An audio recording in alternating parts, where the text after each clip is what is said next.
Major Spoilers podcast covers news, reviews, and of course, spoilers, and goes into details about the topics discussed. So if you haven't read, listened, or watched the items we talk about, you might want to come back later. This week on the Major Spoilers podcast, well, we're out again because of the final home soccer game for my son. Final home soccer game of his high school career because he is a senior. All the rest of the games are away games. I don't think he's going to play soccer in college, although if there are any D1 schools or maybe a European League team that wants to recruit him, Ryan Reynolds, I'm looking at you, by all means do so. Unfortunately, they did lose, but still, I think they're doing okay for the year. So what are we going to do this week? Well, if you didn't know, Hellboy, the new Hellboy movie, Hellboy the Crooked Man, hit theaters on October 8th, 2024. And you saw it in the theaters? Maybe you didn't. If you didn't see it in the theaters, that's okay because the movie is already available on streaming. I bought it last week on Apple TV. And of course, because of all the things that are going on in my life, I haven't had a chance to watch it, but I do plan on watching it very, very soon. Here's the premise of the movie. It introduces parapsychologist Bobby Joe Song, who is tasked with delivering a spider to the BPRD, but must seek Hellboy's help when things go awry. Together, they travel to Appalachia to take on the Crooked Man, who's been sent back to Earth to collect souls for the devil. Ooh. It stars Jack Kesey as Hellboy, Jason White or Jefferson White as Tom Farrell or Farrelly. My eyes are not so good tonight. Adeline Rudolph as Bobby Joe Song, Lee McNamara, and a whole lot more. Martin Bassendale as the Crooked Man. So I'm hoping that Rodrigo has watched Hellboy the Crooked Man, and I bet we're going to talk about it a little bit more on next week's show. But in the meantime, let's go all the way back to 2019 when we talked about the Crooked Man comic book right here on the Major Spoilers podcast. Let us talk about this week. Our trade paperback discussion this week is Hellboy Volume 10, The Crooked Man and Others from Mike Mignola and a bunch of artists. Now I'm pretty sure that Richard Corbin and more, Joshua Dysart. And the rest, which I think is kind of like and the others part of this story. But the main focus is the Crooked Man. And this is something that Mike Mignola talks about in the opening introduction to this volume of, a lot of Hellboy is set in America, but I've never talked about American mythology, American horror or anything like that. And so he tried to rectify it with the Crooked Man and setting it up in the Appalachian backwood mountain area. And we get a lot of the stuff that is very similar to a book that we read last week with Harrow County, where suddenly you've got people walking around without their skins. I did not intend for that to happen. And if next week when we talk about My Hero Academia, if there's a person running around without their skin, there may be a spooky coincidence going on. 2019 is the year of skinlessness. The year if we shed our skins and walk around all muscles and bones. This is the new stuff we will go dancing in. So, Rodrigo, give me a rundown on The Crooked Man. The Crooked Man is one story in this kind of anthology, but it's the longest. Yeah. And it finds Hellboy up in the American mountains. I think of Appalachia. In Appalachia. Where he kind of wanders around to find a girl who is sick. And then it turns out that girl has been witched. Yeah, she'd been hit by one of them witch balls. Yep, she got hit by a witch ball, which is going to make her sick and bad. So Hellboy is like, I kind of know what's going on here. And then this other guy shows up and he's like, I've got a way more interesting character that ties into everything that's going here than Hellboy. Hellboy, you want to come along on this story? And Hellboy's like, sure. And that's what's I think the weirdest / most interesting part about this story is Tom, which apparently is a real mythology character, American mythology character. I don't know. I believe he's derived from a character of Manly Wade Wellman. Okay. Yeah, that's right. Yeah. And what's funny is Hellboy is just kind of this stoic, I'm just here along for the ride kind of thing, because Tom's like, here, let me tell you about my thing, and I hope you don't mind like that I'm raised from the Columbo, devil. Where Hellboy is Columbo. And Hellboy's just like, nope, no offense. Yeah, go ahead, tell me your story if you want to tell me the story. And then it's not until the very end where everyone else comes together to create a magical weapon where Hellboy can take down the Crooked Man that happens. Yep. That we see any action from Hellboy. But we do get to see a lot of mountain witchery, Matthew. It's like Hellboy She Wrote set in the Waltons. And I think that for me, I was looking at it and I'm like, man, this looks an awful lot like Richard Corbin. And of course, it's because it is. But the third page in, you get this moment where a door suddenly creaks open and a guy walks in. He's like, I knew her years back. She weren't a witch then. And at that point, I was hooked. I mean, that moment right there, introducing Tom Farrell, who is totally not Manly Wade Wellman's Secretive John person. But the introduction of Tom was so strong that I didn't care that this isn't really a Hellboy story. It's a good story. But and then you get to the end and it has that cruel twist at the end where I'm just like, oh, that is so mean and yet so appropriate tonally speaking. Now you say this isn't a like a typical Hellboy story, but isn't there just a lot of stuff where Hellboy is just kind of walking through the picture and everything's happening around him and he takes it all in until he says, ah, crap, and then he punches something until it's dead? Yeah, there are definitely, I would say, solidly two types of Hellboy stories. There's the type of story where everything's coming after Hellboy because he's the right hand of doom and he's going to bring about one of them apocalypses. And then there are the stories where nobody cares about Hellboy. Like Hellboy is there and he is helpful because depending on where it lands in the timeline, he might actually have some relevant knowledge or may have met some creepy thing that is similar. But this one, for example, I think happens early. So Hellboy's not much help other than the fact that he has, a giant, right stone fist of justice that he can smash zombies with, and that's about it. That's about all that Hellboy does in this. Yeah, but I think that the other interesting thing is exploring that, that I don't even know Appalachian mythology where you have these witches running around and witch covens running around and, people doing the work of the devil and doing the thing, like bury a potato at midnight to get your warts to go away. And that kind of stuff that I think is really kind of fascinating in the story. Now, nobody buries a potato to make their warts go away. In fact, somebody digs up a cat and creates a magic bone that the devil wants back. And then we get introduced to the Crooked Man, who's not the devil, but is an emissary, an agent of the devil. He's the devil's brother-in-law, I believe. Twice removed by marriage. Twice removed, yeah. The Crooked Man is pretty creepy. Now, I'm not so when I think Hellboy, I have a very specific look when I think of Hellboy. I'm thinking the Mike Mignola kind of squared off everything. Right. This is not that kind of art, and this art is very different. But at the same time, when you see creepy ass Crooked Man coming for you, it's creepy and it's creepy ass, and you want to run and you want to throw the book across the room and go, no. Well, Richard Corbin is, I think probably best known for Den, which became a segment of the movie Heavy Metal. And it has just the word that comes to mind whenever I read anything by Corbin is bulbous. Yeah. Everything and everyone is weirdly swollen like a sore that you don't want to touch, but you do. Well, maybe they should be burying some potatoes.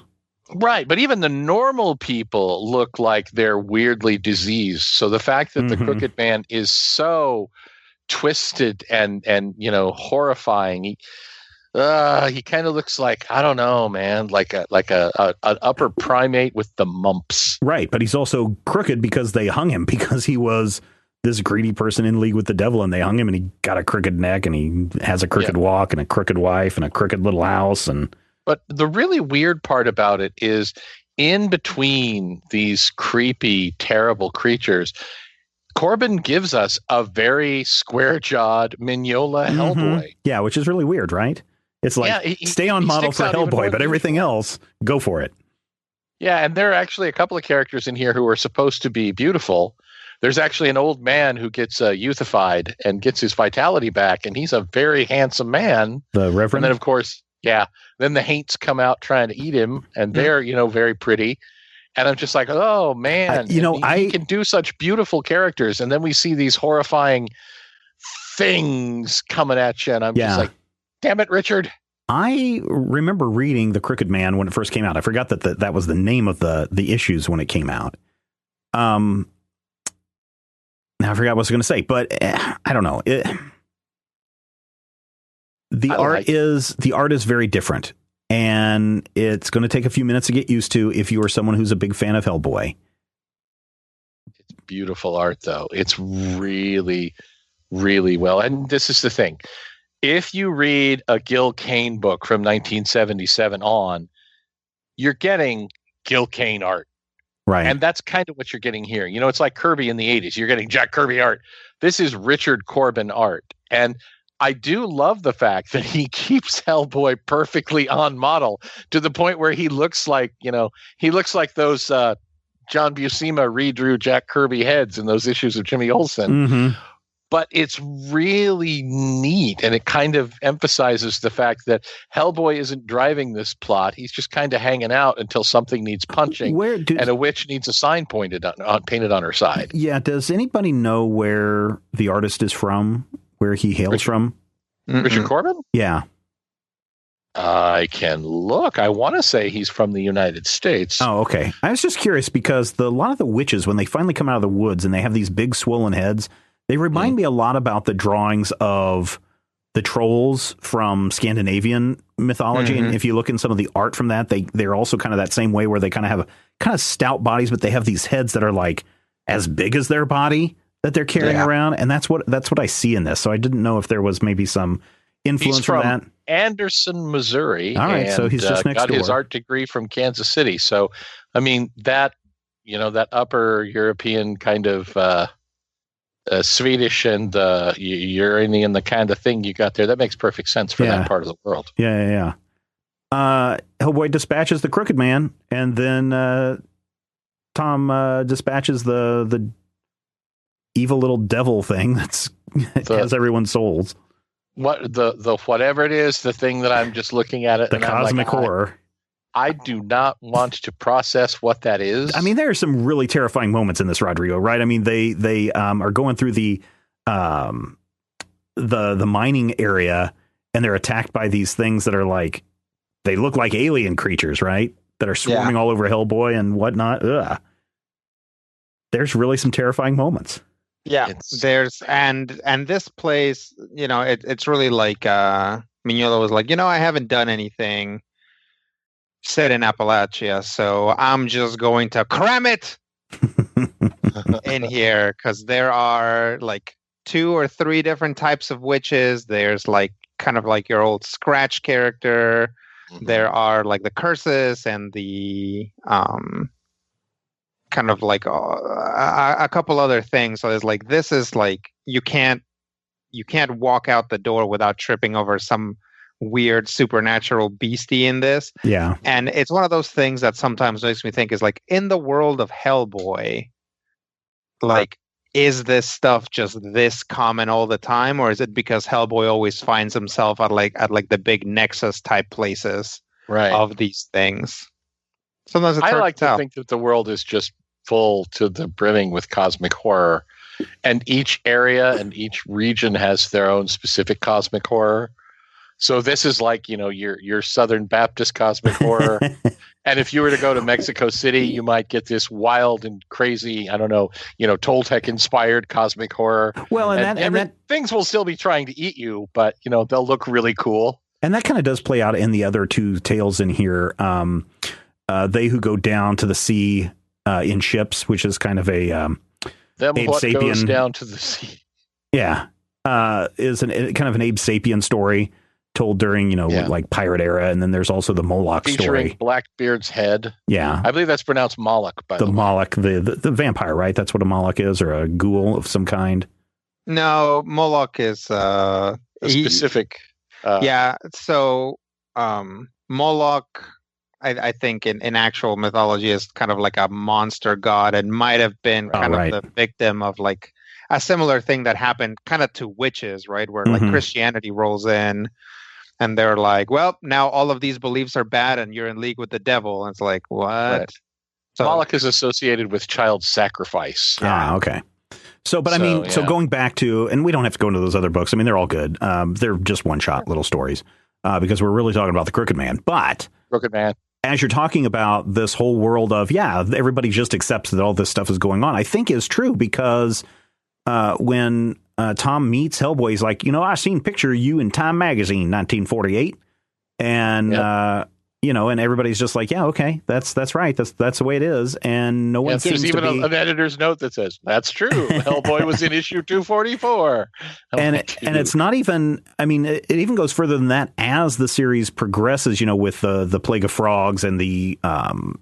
how the world basically goes to crap. Yeah, with Conqueror Worm and the stuff that spins out of that with BPRD and everything. So I would bet that this kind of stuff feels fairly common because oftentimes when we read these Hellboy stories, it's not like, I don't ever believe any of this stuff. You people are making this up. None of this stuff exists. And then Hellboy walks in and the guy does a spit take of, what? This is all just like, oh yeah, no, this stuff exists. We need to call in the BPRD. Yep. Here comes Hellboy if we can get him. And people just accept these horrors as the everyday. Yeah, I'm much more familiar with Hellboy, but sometimes I get a sort of dissonance from Hellboy, similar to what I get from Harry Potter, because I haven't seen the entirety of Harry Potter and I haven't read any of the books. And sometimes I'm like, so is there like a wizard dimension? How do people not know about this? Where everything's like so big and crazy and obvious all the time. And Hellboy is kind of like that. There are times when I think really Hellboy meets like urban people and most of this wacky stuff is happening out in the boonies of the world, right? It's like in cities, there might be like a vampire running around killing people, but they're not readily visible, and people know that the BPRD is a thing and they know that Hellboy is a thing, but they're not constantly like beset by werewolves. No, I don't think that, but I think it's common knowledge that hey, if you've got a haint lurking around, you know who to call. Or if you see a skin just lying on the ground, don't touch it because a raccoon may crawl in later and turn into a purdy lady. See, I love the idea that every region and every area has their own thing, their own crazy evil, because I mean, in the broadest sense, Hellboy for me is kind of a metaphor for secrets. It's all the stuff that you stuff down and you hide, and depending on where you live, moving from area to area, you can find different tones and different feelings to the folklore and the monster stories. And you wander around Hayes and you hear about the blue light lady. You get all of that stuff, and I like the idea that no matter where you go, there's a blue light lady. You go somewhere and there's like a Wendigo. Oh, sure. Yeah. I like the idea that, this is happening, but everybody thinks it's their own weird little stuff. And nobody thinks that everybody has these secrets. Every place has, a crooked man or a Wendigo or, a mole that blows up and kills you and flies your skin around. By the way, it's more skinlessness. Yeah. There's a Hellboy skin. So I don't know. For me, I just love that expectation, that verisimilitude of whatever horror you can think of, whatever horror you've ever heard of, depending on where you live, you may go, oh, ha, ha, that's silly. There's a Wendigo. Well, but in Topeka, there's one that lives up on the hill. And that's what I think comes down. I think that's why I like the Hellboy series a lot, is because Mignola and others research into mythologies around the world and horror stories from around the world. And they're not trying to create new horrors, but they're always constantly drawing on, well, here's this vampire, the vampire stories, and here's the things that are right, and here's the lady that bathes in the blood, and here's the mythology of what are they, goblins or whoever stealing babies with the changelings and that kind of stuff. Right. And I think that makes it feel a little bit more real because we've heard these stories. Right. It's like all this time. A lot of the time when you get into a book or a movie or whatever, that draws on mythology. Usually they draw some very specific mythology, right? It's like if you read Dracula, like basically threw the bird at God and he was punished for it. Yep. But Hellboy always asks the question, like, what if it was all true? And then you're like, well, how can there be a God and also a Hecate and also Right.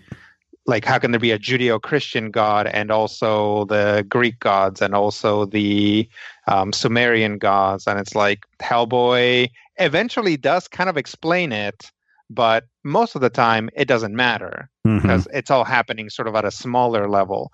It's like when you get someplace, it's like really the difference is, are you dealing with like a Hengeyokai, or are you dealing with like an Ahuizotl? It's like it doesn't, how that all came about doesn't matter. What matters is which one of these guys is going to drag you underwater. Right. So what are your thoughts on this? For me, I enjoy the stories in this book. I thought they're interesting. I thought they're good. As always, it's Hellboy. But I think personally that there are better Hellboy books out there. This is kind of a mid to lower range Hellboy collection for me. Rodrigo? I really enjoyed it. Again, I feel that there are two different types of Hellboy book. There's Hellboy Eats a Donut.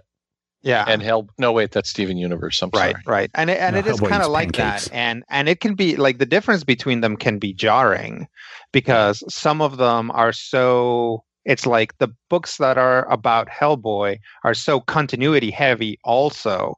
It's like you have to know where in Rasputin's timeline we are. Right. Because also a lot of them are told out of order. Right. So sometimes for me, it's nice to read a Hellboy book like this where it doesn't matter. Hellboy is barely a character. And sometimes, as with characters like the Doctor, the most fun and interesting stories are the ones where they're not actually in them. So I enjoyed definitely the Crooked Man story because sometimes Hellboy doesn't get to be the main character. And, it's refreshing and it's nice. I actually really enjoyed it. Matthew, what about you? I earlier likened this to an episode of Columbo where Columbo is actually Hellboy. And this may be my favorite Hellboy that we've read to date. And I'm going to tell you that 80% of that is Corbin. Because I love Corbin's weird, flippy, dippy, gross, glowing eyes art style. And I feel like there's nothing wrong with Mignola. Mignola is great. Mignola, created Hellboy and the entirety of this universe. But there's just something about the textures and the shapes and the weird kind of almost biologicalness of everything that you see in a Richard Corbin issue. Everything feels like it's growing moss, whether that's good or a bad thing, depends on whether, it's supposed to be evil or not. And had this been drawn by Mignola, I think it would have been a completely different story. And that, to me, really makes all the difference in the world. I really loved all of this book. I thought the whole point with, Blackbeard's head, and it's this silly story about, oh, yeah, we found the skull of Blackbeard, and then all of a sudden Blackbeard's body shows up, and I'm like, oh, well, I did not see that coming. But, when you look at page after page of unholy abominations kind of creeping and crawling and flipping all around, you've got to be prepared for that. You kind of have to know that when you get a Richard Corbin story, you're going to get some big, ugly centipedes. And if you're like Indiana Jones and that's kind of your weakness, you want to be aware of that. But I really like this one. This is one that I would say definitely go out and buy, even if you just look at the art in the first 40 odd pages and just go from panel to panel and look at it and go, that's amazing. He just de-aged this character. It's a completely different character now. And yet it's clearly the younger version of the man that we saw in the last 3 pages. Yep. That's hard. There you go, ladies and gentlemen. Our discussion of Hellboy, the Crooked Man, the comic book. Maybe more on the movie in the very near future. But that is where we will wrap it up this week. Next week on the show, let's looking here. It says, The Immortal Hulk Volume 1. This is the scary version of the Hulk. I cannot wait to check that out and talk about it next week on the Major Spoilers Podcast. Why? Because We know that you love comics, and we do too. And if you love what we do and you want to see us continue, head over to that Patreon page, patreon.com/major spoilers. Check us out. Throw a few bucks our way. You know, a couple of bucks a month isn't too much to ask to keep this entertainment flowing to your ears week after week. So next week, we're going to get scary with the Immortal Hulk. And then the week after that, Something is Killing the Children. And then Atomic Robo. Maybe the very last Atomic Robo trade out there. It's all coming up on the Major Spoilers Podcast. Take care, everyone. If I had the X-ray vision of a Superman, I could save a few bucks and stand around and read through the covers of the comics on the stand. But although every other page would be backwards, I suppose I could still read the evens and the odds. Well, I don't know. Guess I haven't thought this all the way through. Plus, as soon as the comic book store guy knew, he kicked my butt out on the corner. What a major spoiler. What a major spoiler. Think about a better way. If I was hulking green or gray, I could just bust through that brick wall, take their comic books away. But then the little meat would deal with all the tanks and bombs and guns. Have you ever tried to read a series with all that going on? Guess I need to rethink this plan. How would I bag and board my comics with such huge hands? Guess I already told ya. What a major spoiler. What a major spoiler. Yeah, yeah, yeah. What a major spoiler. What a major spoiler.